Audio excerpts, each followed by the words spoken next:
12 million people walked through Ellis Island between 1892 and 1954, and almost none of their names were changed there. Not one, according to the ship manifests still sitting in the National Archives right now. The same manifests a 2024 study out of Western Kentucky University used to prove it in writing. Immigration officials never once wrote a name down for the first time. It arrived already spelled, from a port in Hamburg or Naples or Liverpool, and it left the island the same way it came in. So if your family always said they changed it at the border, who actually did it and when? If this is your family's story too, hit subscribe now, because number 1 on this list is a single name that 4 completely unrelated bloodlines all had to become, just to survive the same century. Number 10. Smith. The most common surname in America, and for a huge share of the people carrying it, the name isn't originally English at all. Schmidt, Schmitz, Schmid, the German occupational name for blacksmith, got recorded as Smith, not at the pier but years later, at courthouses during naturalization, when a clerk who spoke no German wrote down the nearest English equivalent and the family simply kept it. By the 1910 census, 1 in every 11 Americans was first or second generation German, the largest non-English-speaking immigrant population in the country, spread through Pennsylvania, Ohio, Illinois, and Wisconsin. By 2007, Smith, Johnson, Williams, Brown, Jones, Miller, and Davis together accounted for roughly 1 in every 25 Americans. Smith didn't erase German ancestry. It absorbed it, one courthouse signature at a time, decades after any ship had docked. Number 9. Miller. Same story, different trade, same word. Müller, Miller, Miller, German and Swiss for the same blacksmith's neighbor. The Miller became Miller through the identical courthouse process, spreading fastest after the wave of 48ers. German refugees who fled the failed 1848 revolutions and kept arriving by the hundreds of thousands for the rest of the century. But Miller carries a second, quieter history. Among Ashkenazi Jewish immigrants arriving through the 1880s and 1900s, the Yiddish cognate of Miller was Myler, and after Cowan and Levy, Miller became one of the most common Jewish-American surnames in the country. It's also the most common surname among the Amish today, who trace it straight back to Müller families that left Switzerland 2 centuries earlier. 3 unconnected communities, separated by faith, language, and 100 years of arrival dates, all sitting under one American name, none of them aware the others exist. Number 8. Newman. This one isn't a translation of sound, it's a translation of meaning. The German Neumann means, literally, new man. The family that had only recently settled in a village, still outsiders to everyone who'd been there 3 generations longer. Immigrants carrying that name didn't need an inspector to explain what it meant. They already knew. Then came 1917, the year the United States entered the First World War against Germany, and German surnames stopped being a curiosity and started being a liability. Streets with German names were renamed overnight. German-language newspapers shut down by the hundreds. Nearly 11,000 German nationals were interned under a law dating back to 1798. And in that climate, Newman, a 500-year-old label for the outsider, became for the first time just a name, no longer a description of anything at all. Number 7. Baker. Becker, Becker. The Baker's family name in German villages for centuries became Baker the same way Schmidt became Smith, straightforward, occupational, self-chosen. What's easy to miss is how deliberate this was, and how late. Most of these translations didn't happen at arrival in the 1880s or 1890s. They clustered around 1917 and 1918 when, as one historian later put it, German Americans began intentionally assimilating to avoid becoming targets, changing their names, renaming their streets, keeping their language for the kitchen and nowhere else, speaking only English on the porch and at church. A family didn't stumble into Baker. Somebody sat across from a clerk or filled out a form themselves in the exact years it was safest in living memory to stop sounding German out loud. Number 6. Cooper, the barrel maker's name.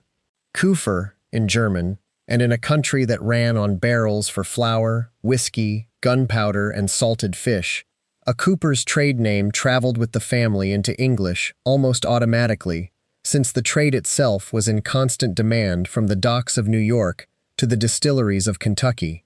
The occupation barely changed on the crossing at all, only the word for it did, and it did that quietly, without a single Ellis Island form ever asking the question, folded into an application at some courthouse desk on an ordinary afternoon. Number 5. Tailor.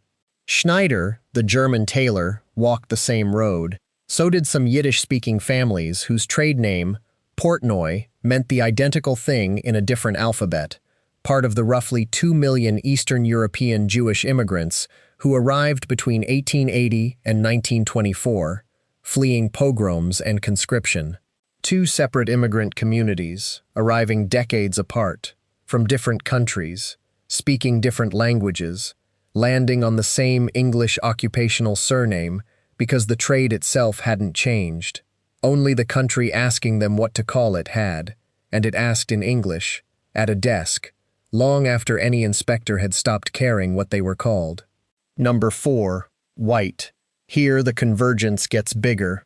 Weiss, the German word for white. Blanc, the French word for white. Bianco, the Italian word for white, carried by a wave of Italian immigration that brought over 4 million people to the United States between 1880 and 1920 alone.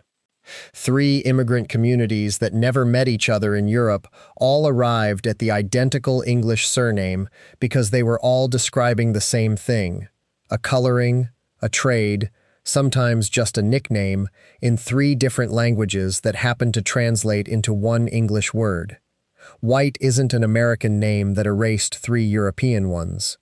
It's 3 European names hiding in plain sight inside it, each one perfectly legible if you know which language to translate it back into.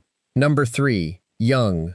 Young in German means exactly what it says, the younger son, or the younger of 2 men with the same first name in the same village, the family that needed a way to tell 2 Hanses apart at the market or the church register. It crossed into English as a straight calque, and kept doing the same job it always had, except now there was no older Hans standing next to it for comparison, so the meaning quietly disappeared and only the sound of belonging stayed behind, doing nothing but sounding American. Number 2. Cowan. This one wasn't chosen for convenience. It was chosen for safety. Cowen, the priestly Jewish surname, one of the oldest and most recognizable names in the entire diaspora, was, for some families arriving in a country moving through repeated waves of open anti-Semitism, from housing covenants to university admission quotas, too visible to keep on a resume or a rental application. Cowan sounds almost the same said out loud and reveals nothing written down. Nobody at Ellis Island suggested it, and no law required it. Families chose it themselves, deliberately, usually years after they'd already been living in America long enough to know exactly which name would get a callback for a job interview and which one wouldn't even get opened. Number 1. Lee. 4 unrelated bloodlines, 1 syllable. English Lee, from Leah, an Old English word for a woodland clearing, a family that lived near one, centuries before anyone crossed an ocean at all.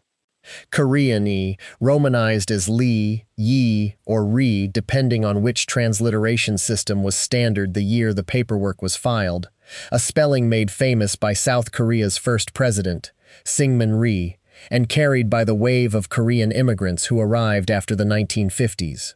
Chinese Lee, romanized as Lee, especially through Cantonese and Hong Kong spelling conventions, carried by immigrants who arrived across a full 61 years of Chinese exclusion, from 1882 to 1943, when the law itself was written by Congress specifically to keep them out. And Ashkenazi Jewish Levi and Levi, shortened by families who wanted 1 syllable instead of 2, landing on the same 3 letters as everyone else on this list. None of these 4 families have ever been related to each other. They were never trying to become each other. They just needed a name that would open doors in the same country, in overlapping decades, under entirely different laws, and they all, independently, ran out of alternatives at the exact same word. Every name on this list has the same footnote. Not one of them was written down for the first time by an official standing at a desk on an island in New York Harbor. The manifests prove it. The names arrived on paper from the ports of Hamburg, Bremen, Naples, and Liverpool, spelled the way they'd always been spelled, and they left Ellis Island exactly the same way they came in. The changing happened later, at a courthouse, on a citizenship form, at a kitchen table in 1918, or 1938, or 1958, when somebody decided which version of themselves the next generation would grow up carrying, and whether that version would still sound like where the family had come from. So who actually changed your family's name? Was it a courthouse clerk who couldn't spell it? Or was it your great-grandfather, on purpose, the week he filed for citizenship? Or your grandmother, quietly, the year it stopped being safe to sound like where she was from?